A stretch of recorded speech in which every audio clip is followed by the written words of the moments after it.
Alors messieurs dames, c'est un immense plaisir d'être en parfaite collaboration ak site yi fi nekk que ça soit Albourakh Events TV Dakar Live ak Dakar Direct 221 ki ngeen jàkkaarloo nii image yi xam ngeen ko Sëñ Bada Kéemaan le marabout du peuple Sëñ Bada maa ngi lay nuyu maa ngi la fekk stade Ngor ci match bi nga xam ne suba teel moom moo ko initié tuddee ko yoonu Zénith Tarba Mbaye ak Pagaye Mbaye ñu doon football tey match bi jeex na maa ngi lay nuyu nga nuyu internet yi ñu commencé laaje. maa ngi leen di fay di leen siyaar bu baax di wax asalaamaaleykum wa rahmatulahi taala barakaatu di leen nuyu yéen ñëpp ak techniciens yi Dakar Live Albourakh ak Dakar direct sama waaj yéen ñëpp maa ngi leen di siyaar bu baax di leen jox seen wàccuwaay di nuyu sénégalais ak diaspora bi di wax nag match bi jiitu mooy suba teel ak influenceurs yi ñoom engagé ak ñoom waaw léegi nag suba teel dóor na 10-1.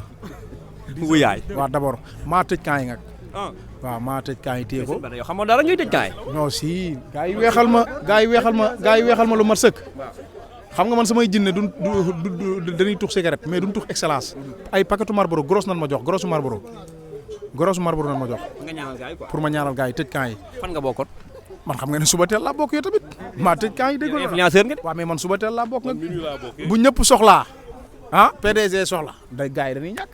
d'accord loolu dafa am waaw. on y va droit au but actualité bi ci plateforme digitale yi moom mooy Sëñ Bada live bi mu doon def Adamo dugg ci ñu bëri ci sénégalais yi nag nee nañ Adamo daf la teral ba pare toroxal la c'est-à-dire daf la may xaalis mais saaga yi la doon saaga ñu bëri ci live bi dañ ko doon naqarlu mais Sëñ Bada lu tax ngay nangu ñuy piétiner sa dignité. parce que fekkee wuñu commencement bi mooy que ne dama demoon Louga fan yi yoroon révélation bu rëy te xam nga man mënu ma garder secret dama am feebar boobu man li may gis nii dama am problème mu fen problème boobu mooy sama problème jàngoro boobu la am comprendre nga léegi Adamo maamam mooy papaam xam nga loolu sénégalais yi àdduna xamuñu ko woon waaw noonu la demee léegi nag loolu ma rafetlu ko neexu ko nag loolu moo waral keroog mu dugg noonu doon aalu effectivement secret dama ko waroon gar waaw maamam mooy papaam maanaam moo ki yaayam ñoo bokk papa boos de négri kapo waaw noonu la demee.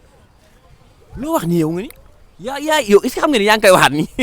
déggoo li ma la wax loolu laa wax looloo indi coow li keroog sama digganteeg boos kapo looloo indi coow li maanaam révélation yi yow yaa ko jox délégué Amar. noonu la demee loolu tax kapo maire keroog nag di wax ma bàyyi ko ci biir rek parce que man maa ko tooñ maa njëkk a génne révélation yi te war ma ko woon génne. kon ñu doon menacé Adamo naan ko xam nañu la moytul ñu génn wax kon ñooñu amoon nañu raison ci Adamo. noonu la demee ay doom baayam parce que boo gisee baayam xam nga am na papaam ju nekk Italie mais ñoom ñaar du ñu laale doo mës a dégg kookoo takkoon yaayam après am na ay doom baay ñi ngi foofu te ñooñu ñëpp maa ngi jokkoo ak ñooñu. mais famille Adamo jaxasoo la de. waaw moom ni muy amee ay secret ñun tamit noonu la ñuy amee ay secret rek information yi xam nga ñun demuñu dikkuñu xuloo ñun yaa ñu tooñ moo tax chaque jour ma koy wax demuñu fenn ñu ngi fii toog.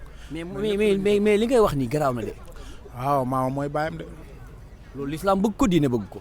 war ngeen ma jaaxal ay jaaj naa. moo tax boos mel ni mel rek. waaw kapo xam nga du nit. waaw. ah. Adamo bi muy ñaani soxna ku ñaani. xanaa ay nitu boppam la dajal rek comme ni mu def maye njëkke boo xamante ne njëkke ki mu may njëkke du mbokkam du daraam noonu la demee rek. mais na ñëwaat ci histoire bi nan la maamam doonee papaam. waaw parce que di xam ngeen maamam ki jur yaayam. noonu la demee waaw moo tëddee yaayam boos di jur. ay waay koor gi jaaj naar jëru reetaan di nooy jaaj yaay interview li ne yow la wax ni lu le mais loolu am moo tax boos matul nit boos xanaa gisoo leen ko ñaari bëti ndi joor la yor maanaam même tànk yi ñaari tànk càmmoñ la boos fi mu toll ni kapo boo ko tegaloon ñaari dàll góos bu ko solee day dem du taxaw. Adamo maamam mooy papaam.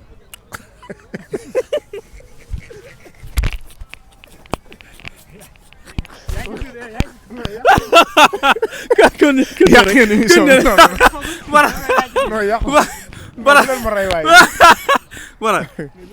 mais Bada li ngay daa garaaw na de Adamo nga ni maamam mooy papam. non xaar ma woo ko. monsieur Dame si vous nous rejoignez nous sommes en entretien ak sëñ Bada xam nga waxtaan le temps ñu bàyyi ko mu woo Adamo mais wax révélation bu rëy ay jaañ naar ci jaañ naar. tekki tubay maamam mooy papam waaw. sëñ Bada Kéemaan nee na maamam mooy papaam nee na koy wool Adamo nii ci yàlla bum saaga nag ñun ay kilifa la. man sama yoon nekk ci de kapo xam nga affaire moom man moom du ma saaga bàyyi naa ay saaga bàyyi naa wax ju ñaaw yooyu yëpp ba naa ko mais kapo moom.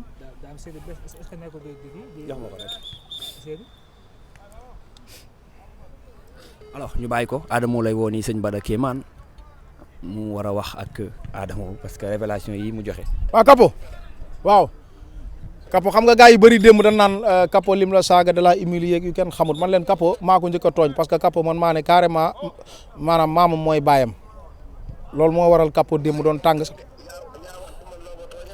waaw noonu la demee te tey loolu am na wax dëgg yàlla moom loolu kenn mënu koo bañ waaw loolu moo wax tamit am na man xaw ma secret boobu naruma ko woon a génne sax wax dëgg yàlla dëgg rek la bëgg